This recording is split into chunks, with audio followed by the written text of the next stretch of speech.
India, a country that is home to 12 million blind. One out of every five blind children across the world is an Indian child. Is there anything that all of us can do to help their lives? Even if we did anything, would it make any difference to them? I'm reminded about this story about a starfish.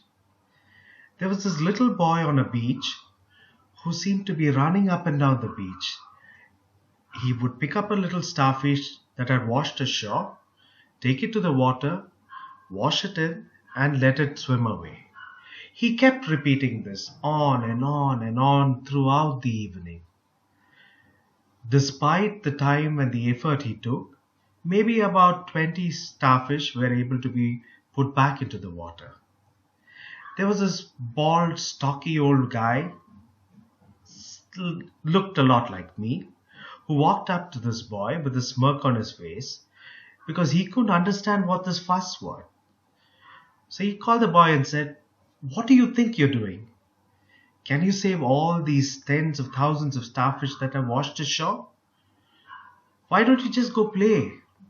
Play in the sand, make a sandcastle. Why are you even bothering about this entire thing?" The boy, surprisingly, was not disappointed. He actually had a beaming smile on his face and told this old man, saying, "Uncle, do you realize something? These 20 starfish would have died.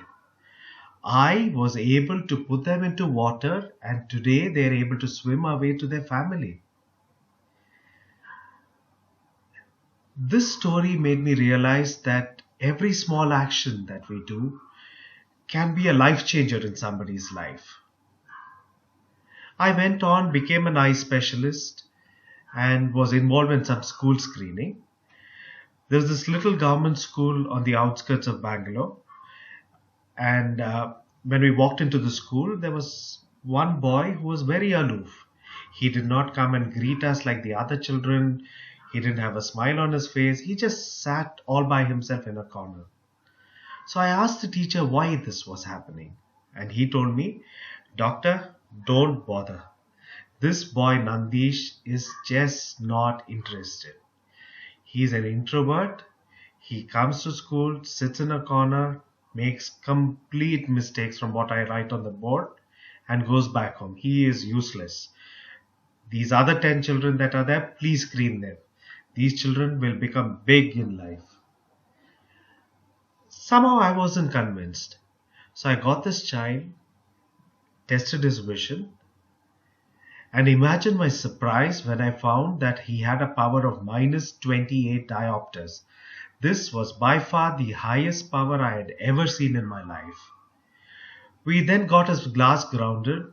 A couple of days later, we went back to the school and handed Nandish his glasses. The child was initially very hesitant. He didn't want to come near us, but once we gave it to him, he picked it up, wore it on his face, and all of a sudden he had this big smile. He could see. This was my starfish moment. I realized that miracles cannot cure the blind, but together we can.